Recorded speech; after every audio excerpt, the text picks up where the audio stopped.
ഇടയ്ക്കിടെ സന്നിയുണ്ട്. ഒരേ പിടിവാശിയാ. കണ്ടേ തീരുന്നാ പറയുന്നേ.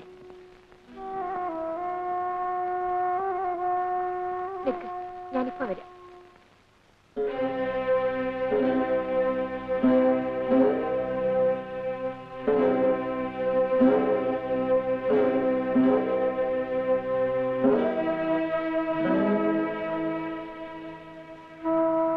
എന്റെ മോളെ, നീ വന്നല്ലോ. ഇപ്പൊ എങ്ങനെയുണ്ടമ്മേ? മരുന്നൊന്നും കഴിക്കുന്നില്ല മോളെ. ഒരേ വാശിയാ. എന്റെ മോള് ചെന്നൊന്ന് പറഞ്ഞ് മനസ്സിലാക്ക്. വരും മോളെ, ചെല്ലു മോളെ.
കല്യാണി, നീ വന്നോളൂ.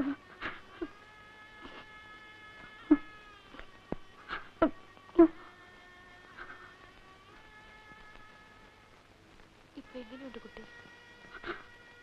സുഖം. മരണമെടുക്കുമ്പോഴാണ് മനുഷ്യന് ഏറ്റവും വലിയ സുഖം. വേണ്ടാത്തരം പറയാതെ. വേണ്ടാത്തരമല്ല, എനിക്ക് മരണത്തെ കാണാം, തൊടാം. അത്ര അടുത്തിട്ടുണ്ട്. ശോഭി,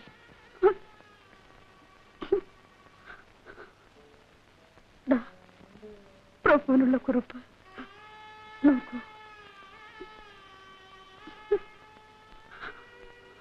ഞാൻ മരിച്ചു കഴിഞ്ഞാൽ നിങ്ങൾക്ക് യാതൊരു അവകാശങ്ങളുമില്ലാത്ത ഈ കുഞ്ഞിനെ കൊണ്ടുപോകാൻ നിങ്ങൾ ശ്രമിക്കരുത്. അതിനെ ആ പിശാച് ബാധയുള്ള വീട്ടിൽ വളർത്തുന്നത് എനിക്കിഷ്ടമല്ല. എന്റെ കുഞ്ഞു കല്യാണിക്കുട്ടിയോടൊപ്പം വളരണമെന്നത്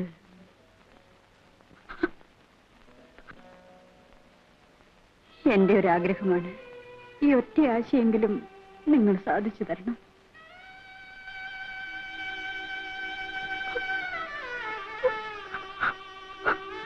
ദാമോദരൻ ഉണ്ടായിരുന്നെങ്കിൽ ഒരു പക്ഷേ ഞാനിവനെ അയാളെ ഏൽപ്പിച്ചു കൊടുത്തേനെ. ഒന്നുമല്ലെങ്കിലും അച്ഛന്റെ കൂടെയാണല്ലോ വളരുന്നതെന്ന് എനിക്കൊരു സമാധാനമുണ്ടായേനെ. എന്തൊക്കെയായി പറയുന്നത്? നീ ഭാഗ്യവതിയാണ് കല്യാണി. വിവാഹാശംസകളുടെ കൂടെ ഭർത്താവ് അബോർഷൻ ചെയ്ത കുട്ടികളുടെ മരണക്കുറി വായിക്കേണ്ടി വന്നില്ലല്ലോ. പരസ്പരം വെറുക്കുകയും ഭയക്കുകയും ചെയ്യുന്ന മനുഷ്യരുടെ ഇടയിൽ കഴിയേണ്ടി വന്നില്ലല്ലോ. ഭർത്താവിന്റെ അടിയേറ്റ് വീണ് കിടക്കുമ്പോൾ അയാളുടെ രണ്ടാനച്ഛൻ കടന്നു വന്ന് കിടക്ക പങ്കിടേണ്ടി വന്നില്ലല്ലോ. ശോഭേ, ഞാൻ അയാൾക്ക് വഴങ്ങിക്കൊടുത്തു. അച്ഛനേക്കാൾ പ്രായമുള്ള ആ മൃഗം വന്ന് തൊട്ടപ്പോഴേക്കും ഞാൻ അയാളുടേതായി. എല്ലാം പ്രഭുവിനോടുള്ള വൈരാഗ്യം തീർക്കല.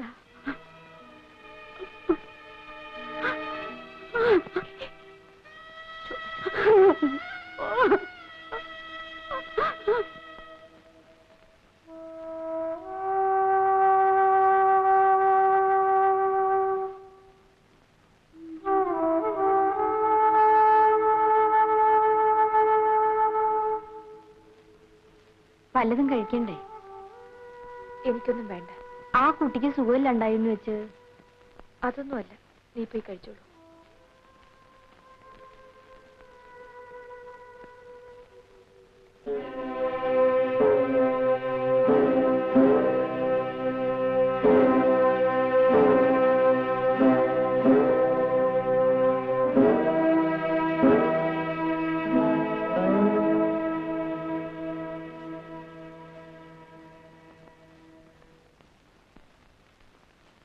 കുഞ്ഞേ, ഒരു ടെലഗ്രാം.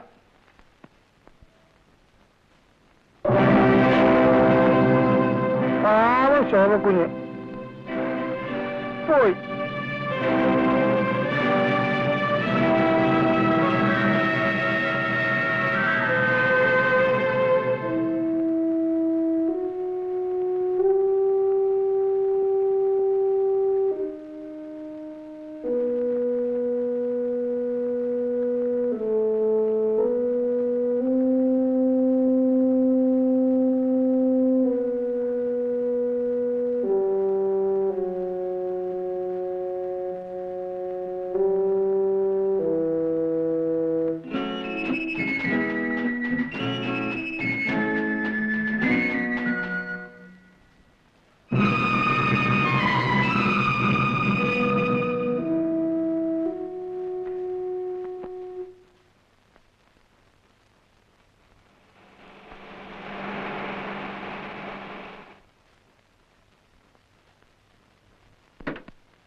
ശോഭ ഒരു കുറിപ്പ് എഴുതി വെച്ചിരുന്നു.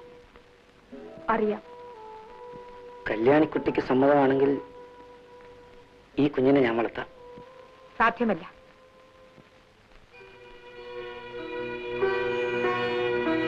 ശോഭയ്ക്ക് ഞാൻ വാക്ക് കൊടുത്താണ്. കൊടുത്ത വാക്കുകളെല്ലാം പാലിക്കണമെന്ന് എനിക്ക് നിർബന്ധമുണ്ട്. ശോഭയുടെ ഓർമ്മ എനിക്ക് ഈ കുഞ്ഞിലാണ്. ഈ കുഞ്ഞിനെ കാണാൻ വല്ലപ്പോഴെങ്കിലും എനിക്കിവിടെ വന്നുകൂടെ?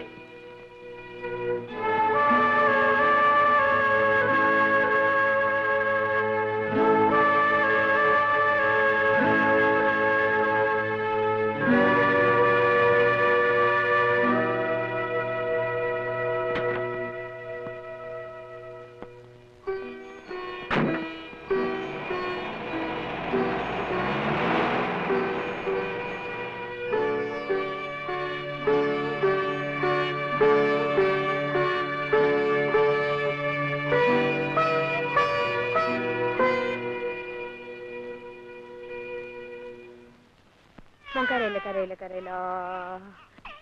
Moncarella, carella, carella. Carella, carella, carella.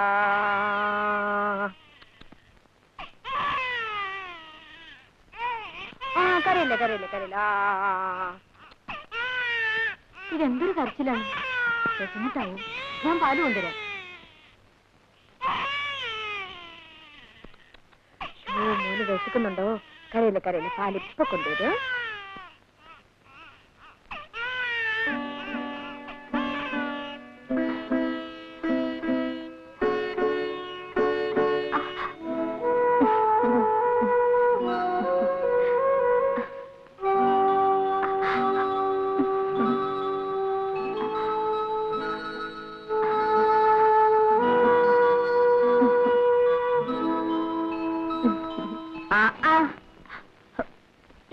ഇത് കൊള്ളാം. അപ്പൊ ഇനി ഈ പാല് വേണ്ട.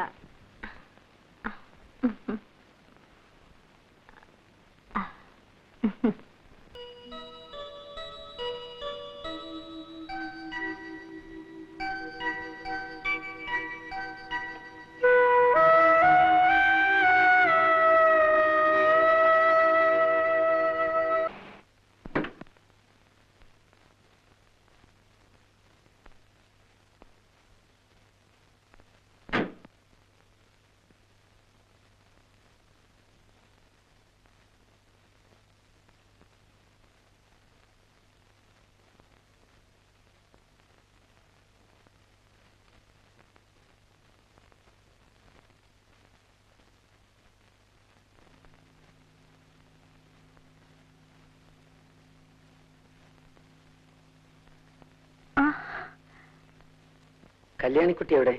അതോ കല്യാണിക്കുട്ടി,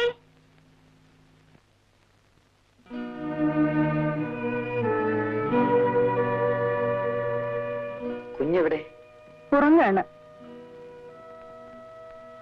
കൃഷിയൊക്കെ എങ്ങനെയുണ്ട്? തരക്കേടില്ല. എല്ലാം നോക്കാൻ കല്യാണിക്കുട്ടി തനിച്ചല്ലേ ഉള്ളൂ? തനിച്ചാവുന്നതാണ് സുഖം. ബോംബെക്ക് താമസം മാറ്റുന്നു എന്ന് പറഞ്ഞിട്ട് എന്തായി? അങ്ങനൊക്കെ പറയുന്നുണ്ട്. എനിക്കെന്തോ കല്യാണിക്കുട്ടി ഇങ്ങനെ തനിച്ചു നിൽക്കുമ്പോ അതിന് ആ കുട്ടിക്ക് അങ്ങനെ ഒരു വിചാരമില്ല. ഭവാനി, നീ അപ്പുറത്ത് പോയി പണി വല്ലതും ഉണ്ടെങ്കിൽ നോക്ക്. ബാക്കിയുള്ളവരുടെ വേവലാതി നീ എന്താ മനസ്സിലാക്കാത്ത കുട്ടി? എന്റെ കത്തിനെന്താ മറുപടി അയക്കാഞ്ഞത്?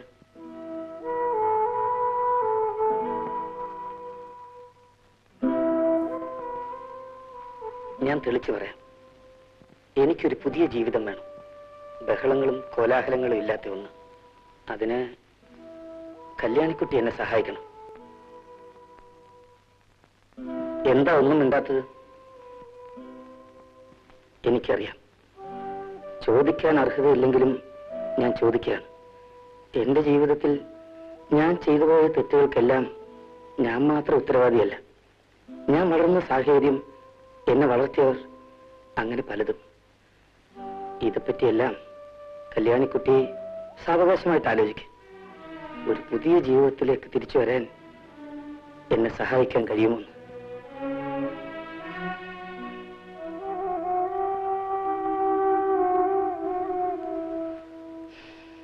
ഞാൻ മറുപടിക്കായി കാത്തിരിക്കും.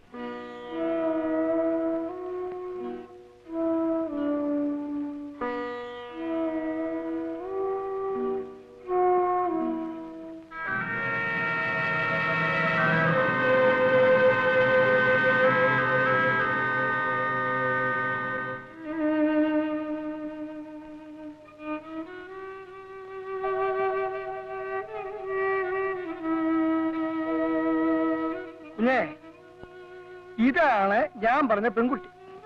കുഞ്ഞിന്റെ ഒരു വാക്കേ വേണ്ടൂ. അടുത്ത മാസം വിവാഹമാണ്. എന്റെ കാര്യങ്ങൾ ഇനി അങ്ങോട്ട് ഞാൻ തന്നെ തീരുമാനിക്കുന്നതല്ലേ അതിന്റെ ഭംഗി. അഡ്വൈസ് വേണ്ടപ്പോ ചോദിച്ചോളാം.